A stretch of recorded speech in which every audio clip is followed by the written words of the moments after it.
This is Lisa from Mobile Tech Review, and today we're taking a look at the Samsung Focus S, one of the latest Windows Phone 7.5 Mango devices available on AT&T.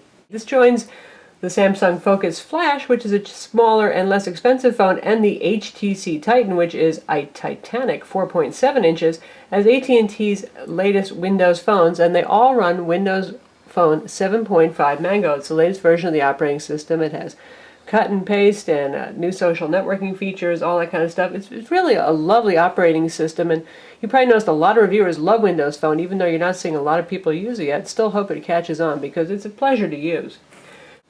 But let's take a look at the hardware first. You have a 4.3-inch Super AMOLED Plus display, really nice, bright, super duper Super AMOLED colors, and of course not a pentile matrix because it's the Plus version of Super AMOLED. And it's very thin, about 8.5 millimeters.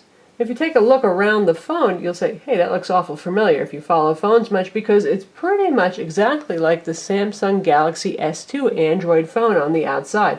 It's got the same kind of hard plastic frame here and the very thin patterned gray plastic back, 8 megapixel camera on the back. Typical of Samsung, you have your volume controls on this side, almost directly opposing the power button over here, so be careful if you squeeze one, you're going to squeeze the other. And a standard feature of Windows Phone 7, something you won't find on the Galaxy S2 running Android, is a dedicated camera button, two-stage camera button. Press halfway to focus, press all the way to take a picture, and if you want to launch the camera even when the phone is turned off, press and hold the camera button. Up top we have the 3.5mm stereo headphone jack, and the micro USB port is down here. Front-facing 1.3 megapixel camera. In terms of video chat apps, not so much yet for Windows Phone. However, Microsoft did buy Skype, so expect it to come soon. You've got the standard capacitive Windows Phone buttons down here. This is basically your home button. Press this no matter where you are, and it'll take you back to this screen here. That's your back button, and that's your search button. And we've got the live tile interface, Metro UI as Microsoft calls it, and you can customize this just as you can with any Windows Phone. If you don't want one of these, press and hold, and you can remove it, and you can assign any other application that you want here as well, so it's pretty handy. And here's the Focus S on the right with its little brother here. This is the Focus Flash. The Focus Flash sells for $49. It has a smaller display, obviously 3.7 inch, and it is Super AMOLED, not Super AMOLED Plus. It also has half the storage. But it's also a more pocketable phone, and at $49, boy, that's a really nice phone for the money. You can see the difference in the design here. It's thicker. It's actually a little bit heavier, though it's smaller too.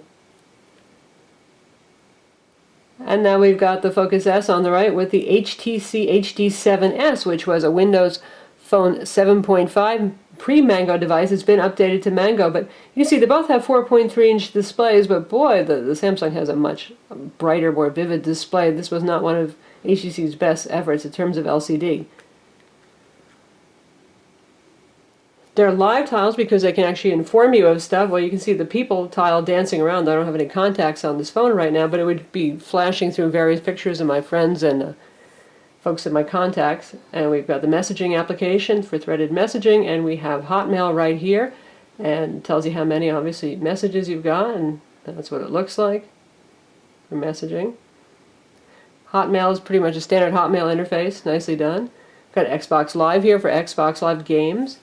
Internet Explorer 9, the mobile version. Sorry, no Adobe Flash here. Not a bad web browser, still lagging a little bit behind Android and iOS. We'll take a look at that in a bit. Your calendar here, if I had any appointments, it would show up listed over here.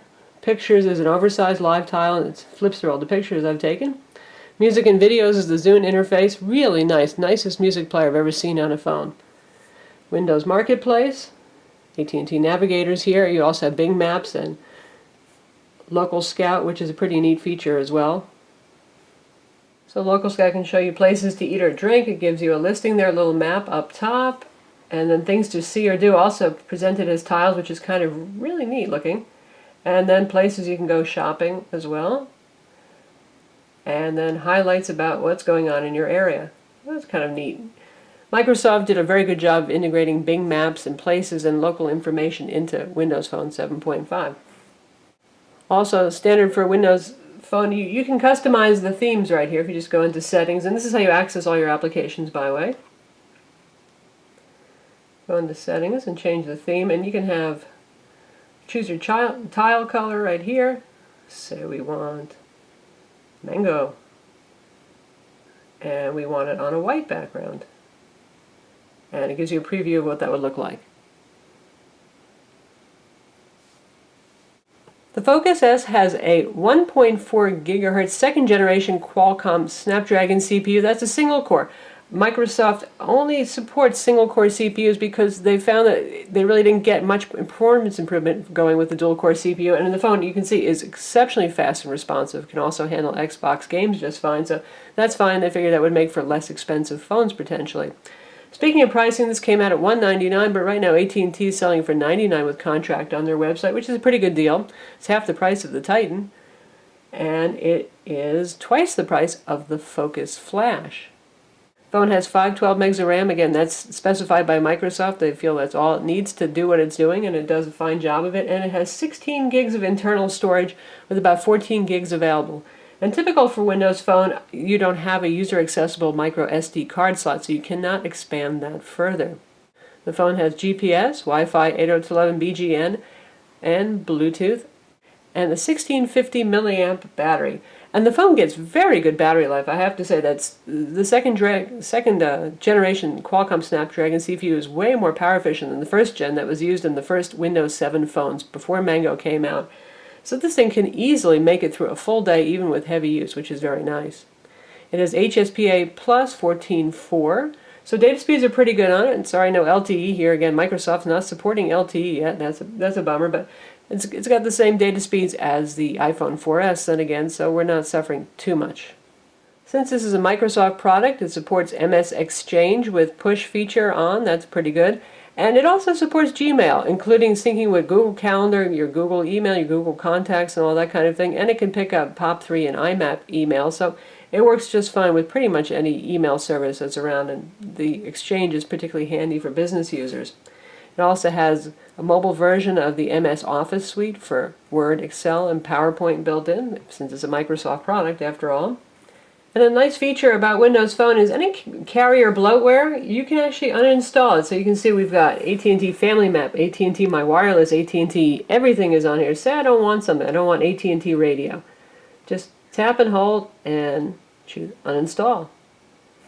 And it's gone. Sweet. So let's take a look at the web browser. We've got IE9 Mobile here.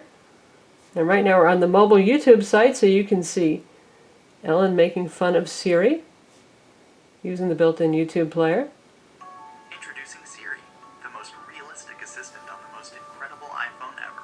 And you can hear the speaker, which is almost to max volume. It's very clear and full, but not super duper loud. You've got a meeting at 4:30. How's the traffic going home? There's an accident on the 5. Hey, I just realized you sound. That looks pretty good, and we're streaming this over AT&T's HSPA Plus network right now. So gone is the limitation where you got pretty low quality video with Windows Phone 7 before Mango came out, unless you had Wi-Fi turned on. Let's go to a regular website like ours, a non-mobile website, and see how it looks. Excellent on-screen keyboard. Windows is one of the best. So here we've loaded our website, Mobile Tech Review, and you can see you can use this in portrait and landscape mode, so the URL bar is down here, which is kind of intelligent, so you're not blocking the screen with your hand using the URL bar up top. And it scrolls smoothly and well. No flash ads, but I'm sure you're not going to miss those. The only thing I would say is that text doesn't look as really pretty and sharp as it might on Windows phones compared to Android and iOS. Could do a little work there. Right now this is fine to read, but just some bolded fonts sometimes look a little rough until you zoom in. And you can see how fluid the pinch zooming is, so it's a very capable web browser. JavaScript rendering, well, you know, not among the best. Microsoft still has a little work to do there. The Sunspider JavaScript test, this did about 6,200. The best Android phones and tablets do around low 2000s, and the iPhone's also doing much, much better than that. Still, the page load times aren't bad. For multimedia, we've also got AT&T Uverse Mobile on here. This isn't the newer Mobi TV type presentation they're using on Android phones. It's more like their old service where you pick a show and you download it after you've signed up for an account with them. And you can play other things like Netflix has always been available on Windows Phone. We'll check that out.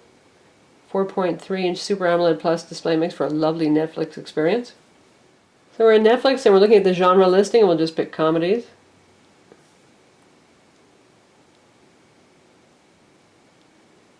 And there we go, a bunch of comedies. And we'll just pick something to test it out.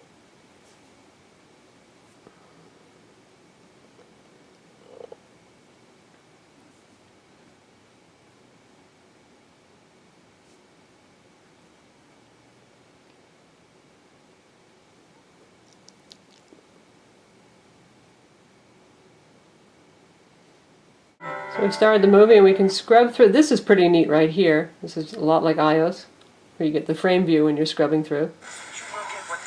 And it's going to take a little while for it to buffer up before we get sharp video. One day. Alright, now we've buffered up and it's looking good. It's looking sharp. It's really nice on a 4.3-inch screen with these nice colors. So you've got Netflix. And next we'll take a look at Xbox Live. One nice thing about the Windows Marketplace and Xbox Live is you can try anything you want before you buy it, so you don't have to see, and oh gee, that really stank, wish I hadn't paid for it kind of thing. So we've got a couple of things that we've loaded here as trial versions. We'll check out Connectimals. They were so popular on the Xbox itself.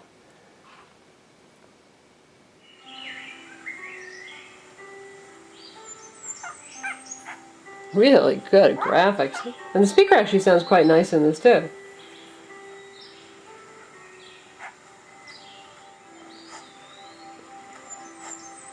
And here we go, we have direct contact here. It's actually a little bit better than using Connectimals on the Xbox 360. And then you have options here including transferring it to your Xbox 360, leaderboard, and a bunch of other stuff, so that's pretty cool. So there's a pretty nice selection of Xbox Live games available, and then you've got your avatar here that you can customize completely in terms of look. You can find friends to play with, message with them, and then they have various deals of the week and featured games, and you can see, get more games. Pretty good selections available.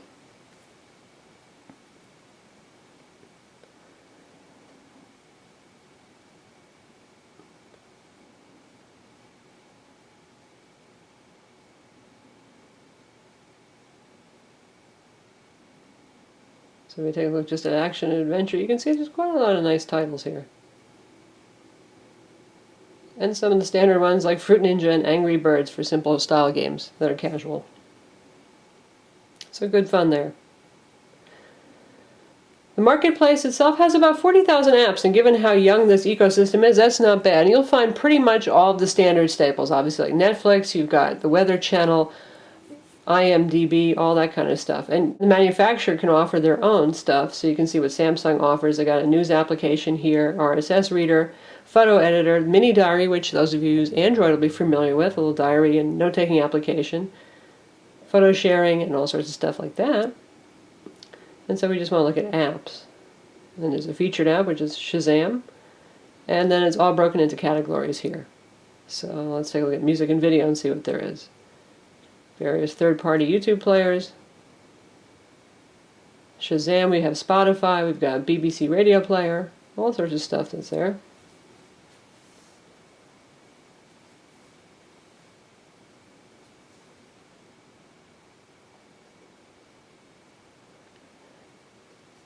And now you can see that we can scroll through the top most popular stuff, and we can switch over sideways style. That's the typical Metro UI, just look at free things or new things, and by category. So you got AccuWeather, Weather.com, WeatherBug, USA Today, Pulse, really nice newsreader. It's popular on Android as well. And gadget application, CNN, all sorts of stuff.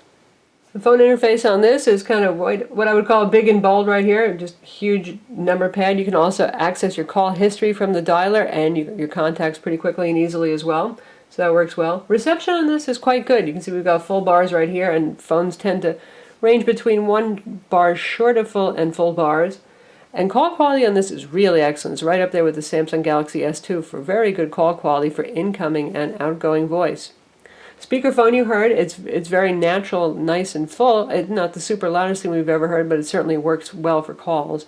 And of course this works with Bluetooth headsets and car kits as well, and it has Bluetooth 3.0. Data speeds on HSPA plus 14.4 have ranged between 3 and 6 megs down, which is about typical for that network, and 1.5 to 1 meg for upload speeds. And the phone also has internet connection sharing, and that's available in settings, and you can use up to 5 clients with the phone, though you probably don't want to fractionate your connection speeds that much with 5 clients simultaneously, but just using this for your laptop or your tablet, definitely pretty good connection speeds. So that's the Samsung Focus S. It's available now on AT&T, and they're currently selling for $99 with contract, which is pretty much a good deal for a phone like this, and it's $549 if you want to buy it without a contract. Runs the latest Mango operating system. It's very fast, very fluid, very easy to use. If you find Android intimidating or too complex to use, this has kind of got more similarities to iOS and the iPhone in terms of having a very directed user interface that's pleasant to use. Of course, like the iPhone, you also can't hack the UI a lot and change it. You're going to have this Metro user interface. You can change the tiles that are here, but you can't do any kind of deeper customization. In my opinion, that's not a bad thing because it is a lovely UI and it's pretty expedient and fun to use. I'm Lisa from Mobile Tech Review. Be sure to visit our website to read the full review of the Samsung Focus S, and don't forget to subscribe to our YouTube channel.